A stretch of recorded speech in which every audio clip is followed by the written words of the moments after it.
Hello, story lovers. Welcome back to my channel, Madly in Love, part 178.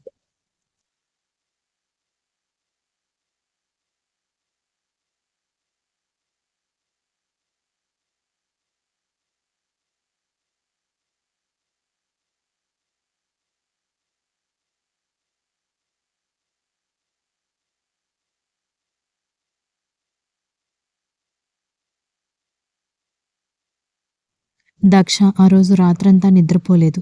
ఇదెక్కడ నన్ను వదిలేసి వెళ్ళిపోతుందోనని ప్రతి క్షణం భయంతో చచ్చిపోయాను. ఒక మనిషి ఎక్కడ వదిలేసి వెళ్ళిపోతారోనని ఇన్సెక్యూరిటీలో బ్రతకడం ఎంత నరకం తెలుసా?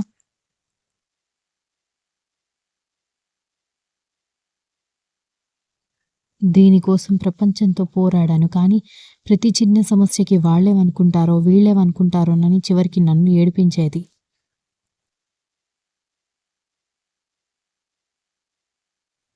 నేను కింగ్ లాగా బతికాను. నేను వరల్డ్ వైడ్‌లో హీరోని, కానీ చివరికి ఇది నన్ను జీరోని చేస్తూ వచ్చింది. ఎంత తాపత్రయపడమంటావు? ఎంత ప్రేమించమంటావు? నేను అలసిపోయానురా అంటూ కర్ణ తన బాధని చెప్పిన మాటలన్నీ జ్ఞాపకం వస్తూ ఉంటే, నా వల్ల ఆయన బాధపడకూడదని, ఆయన సంతోషంగా ఉండాలని నేనెప్పుడూ దూరం పెడుతూ వచ్చాను. కానీ నా చర్యలు ఆయన్ని ఇంత ఇబ్బంది పెట్టాలని, ఇంత మానసిక క్షోభకి గురి చేశాయని అస్సలు ఊహించలేకపోయాను.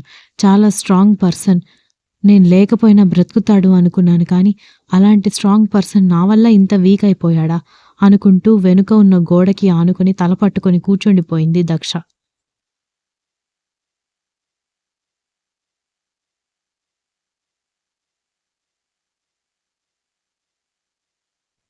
తెల్లవారే వరకు ఎంత ప్రయత్నించినా నిద్ర రాదు. ఒకవైపు కారులో వెళ్తున్న కర్ణ మాత్రం ఆవేశం ఇంకా తగ్గకపోవడంతో ఆవేశంగానే కూర్చున్నాడు. ఉదయానికి దీక్షిత కళ్ళు తెరిచి చూసేసరికి దక్ష గోడకి ఆనుకుని కూర్చుని కనిపించడంతో ఆశ్చర్యంగా లేచి, ఏంటే రాత్రంతా నిద్రపోలేదా నువ్వు అని అడగడంతో, ఎలా నిద్రపడుతుందక్క, ఎలా నిద్రపడుతుంది? ప్రపంచంలోనే ఎవరు ఆయన్ని నేల కూల్చలేరు, ఎవరు ఆయన్ని దిగులుకి గురి చేయలేరు, ఎవరు ఆయన్ని డౌన్ఫాల్ చేయలేరు అనుకున్న ఆయన వీక్నెస్కి నేనే కారణం అయ్యాను. నేను వీక్నెస్ అనుకున్నా, కానీ ఆయన వీక్ అవ్వడానికి నేనే కారణం అవుతానని అనుకోలేదు అక్క అని అడిగింది.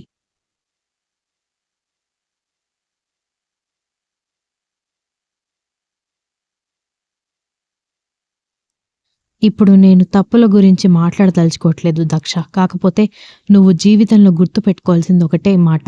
ఎవరైనా సరే, అక్కయినా, చెల్లైనా, అన్నైనా సరే, ఒక మాట, 2 మాటలు మన మంచికి చెప్తారు.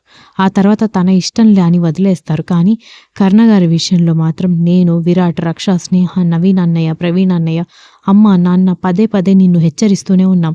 ఇప్పుడు నువ్వు మిస్ చేసుకుంటే, నువ్వు కావాలనుకున్నప్పుడు ఆయన నీకు దక్కరే అని చెబుతూనే ఉన్నాం. కానీ నీకు నువ్వేదో త్యాగమూర్తి అనిపించుకోవడానికి ఏవేవో పనులు చేశావు. ఇప్పుడు నెత్తి నోరు బాదుకుని ఏడ్చినా వచ్చే లాభమేమీ లేదు. ట్రైన్కి టైం అవుతోంది, వెళ్దాం పద అని అంటూ దీక్షిత రెడీ అయ్యి వచ్చి బాబుకి స్నానం చేపించి, ఇంక చాలు దక్ష, నేను నిన్ను బ్రతిమాలలేను. కర్ణగారు వదిలేసినట్టు నేను కూడా నిన్ను వదిలేసి వెళ్ళిపోతాను. వెళ్ళి ఫ్రెష్ అయ్యిరా పో అని కోపంగా చెప్పింది దీక్షిత.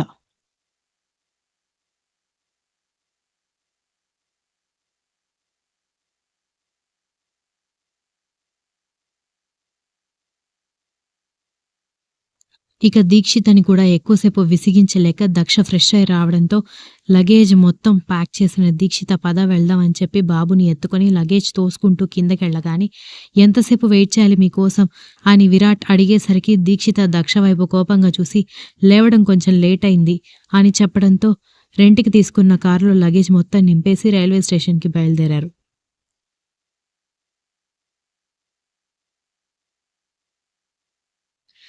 ఇక హైదరాబాద్లో back to the monarch mode.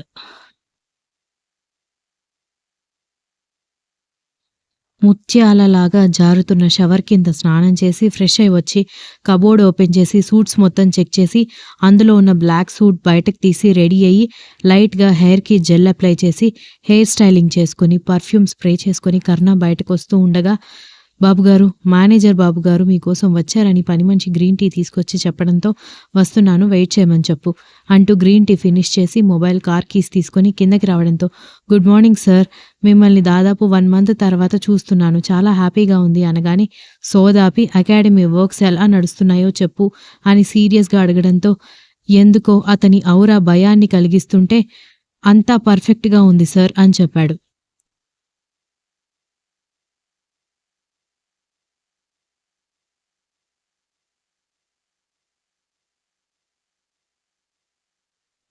వాచ్‌లో time set చేసుకొని లెట్స్ గో అని చెప్పి వెళ్లి కర్ణ కార్‌లో కూర్చోవడంతో మేనేజర్ కర్ణ పక్కన అసిస్టెంట్ డ్రైవర్ పక్కన కూర్చోవడంతో డ్రైవర్ అకాడమీ వైపు కార్ పోనిచ్చాడు.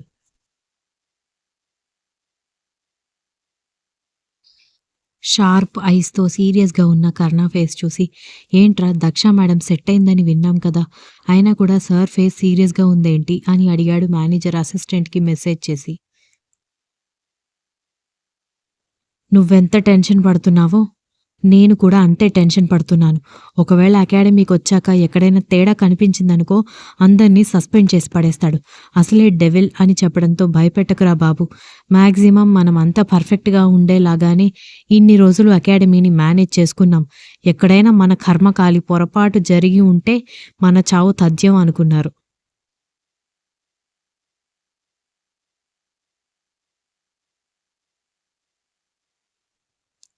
కర్ణ అకాడమీలో దిగడంతో అసిస్టెంట్ మేనేజర్ బుద్ధిగా ఫాలో అవుతూ ఉండగా అమ్మాయిల కోర్టు, అబ్బాయిల కోర్టు వైపు వెళ్లి అందరూ పర్ఫెక్ట్‌గానే ప్రాక్టీస్ చేసుకోవడం చూసి చిన్నగా తలాడించి ఫిట్‌నెస్ సెంటర్ దగ్గరికెళ్ళేసరికి కొత్తగా ట్రైనింగ్ తీసుకోవడానికొచ్చిన స్టూడెంట్స్ అందరికీ ఫిట్‌నెస్ ట్రైనింగ్ ఇస్తూ ఉండడంతో అక్కడ కూడా ఎలాంటి మిస్టేక్స్ లేకపోవడంతో అకాడమీ అకౌంట్స్, కొత్త అడ్మిషన్స్ డీటెయిల్స్ అన్నీ తీసుకురండి అని చెప్పడంతో భయంగానే వణుకుతున్న చేతులతో వచ్చి ఇచ్చారు మేనేజర్ ఇంకా అసిస్టెంట్.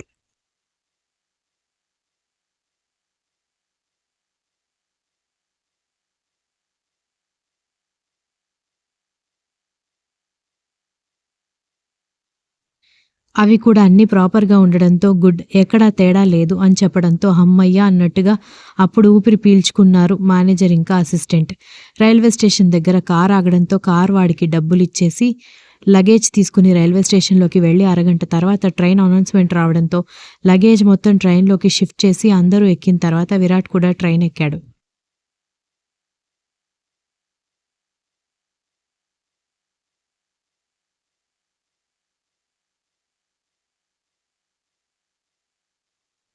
ఎవరి కంపార్ట్మెంట్‌లోకి వాళ్ళు ఎక్కి కూర్చున్న తర్వాత దక్షకి నవీన్ ఫోన్ చేయడంతో కాల్ రిసీవ్ చేసుకోగా, "దక్ష బయలుదేరిపోయారా?" అనగానే "బయలుదేరిపోయామన్నయ్య.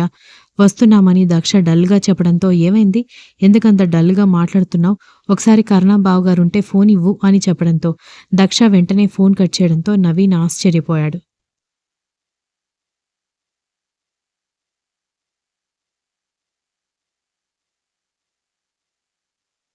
ఇంతలో ప్రవీణ్ ఆఫీస్‌కి వెళ్తూ న్యూస్ చూస్తూ ఉండడంతో దాదాపు నెల రోజుల తర్వాత మళ్ళీ అకాడమీలో అడుగుపెట్టిన మిస్టర్ కర్ణ వసుసేన అన్న న్యూస్ స్క్రోలింగ్ చూసి అదేంటి దక్ష ఇప్పుడే కదా ట్రైన్ ఎక్కామని చెప్తుంది.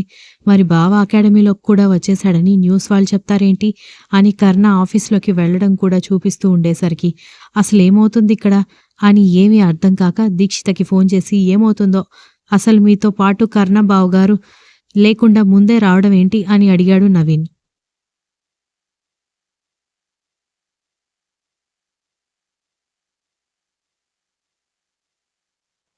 దీక్షిత దక్ష వైపు చూసి అక్కడి నుంచి పక్కకెళ్ళి ఏం చెప్పమంటావన్నయ్య, పాపం కర్ణ గారు అనగానే ఏమైంది దీక్షిత, కంగారు పెట్టకుండా జరిగిందంతా చెప్పు అని అడగడంతో ముందు రోజు నైట్ జరిగిందంతా చెప్పేసరికి కర్ణ బాధ దీక్షిత మాటల్లో విన్న నవీన్ కళ్ళల్లో కూడా నీళ్లు తిరిగాయి.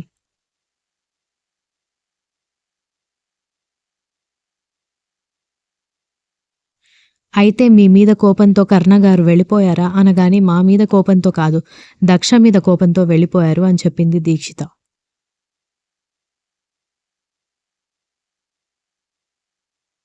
అయితే ఇక దక్ష, కర్ణ గారు కలిసే అవకాశం లేదా అని నవీన్ అడిగేసరికి లేదని అనిపిస్తుందన్నయ్య. దానికోసం ఆయన ఎంత స్ట్రాంగ్‌గా పోరాడారో నిన్న నైట్ అంతే స్ట్రాంగ్‌గా ఇక నేను నిన్ను డిస్టర్బ్ చేయను. నీ లైఫ్ నీది. నా లైఫ్ నాది అని చెప్పేశారు. ఎవరైనా ఎంతకని పాకులాడతారన్నయ్య. మనకుండాలి గాని. అప్పటికి కూడా ఇలాంటి పరిస్థితి వస్తుందని అందరం చిలక్కి చెప్పినట్టు చెప్పాం. అది వినిపించుకుందా? వినిపించుకోలేదు అని అంది దీక్షిత.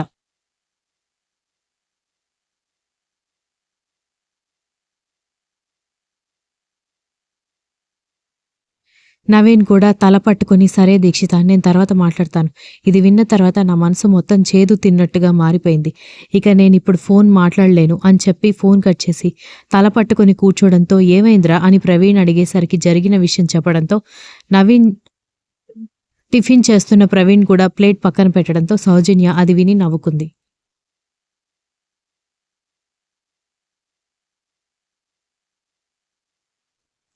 సాయంత్రానికి దక్ష వాళ్ళు హైదరాబాద్ చేరుకున్న తర్వాత రైల్వే స్టేషన్‌లో దిగేసరికి వెహికల్ రావడంతో అందరూ కారెక్కితే ముందు అందరినీ దక్ష వాళ్ళ ఇంటి దగ్గర డ్రాప్ చేసి బాబుని, దీక్షితని తీసుకుని ఇంటికి వెళ్ళబోతూ ఇక నీ లైఫ్ నీ ఇష్టం దక్ష.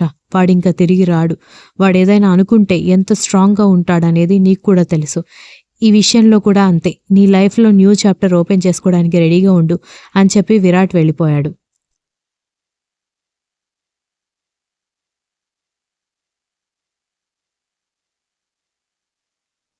కొన్ని జాతకాలంతే. ఎంత పోరాడినా సుఖం, సంతోషం అనేది ఉండదు అని సౌజన్య చెబుతూ ఉంటే ప్రవీణ్ ఒక లుక్ ఇవ్వడంతో, ఏం మాట్లాడకుండా సౌజన్య సైలెంట్ అయిపోవడంతో అందరూ లోపలికి వెళ్లారు.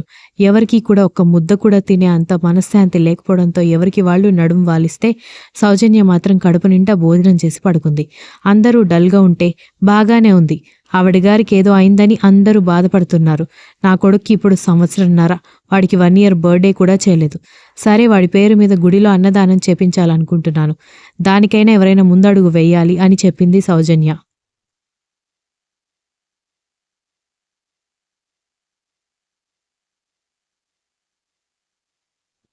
Continues. If you like this story, please like, share, comment and don't forget to subscribe.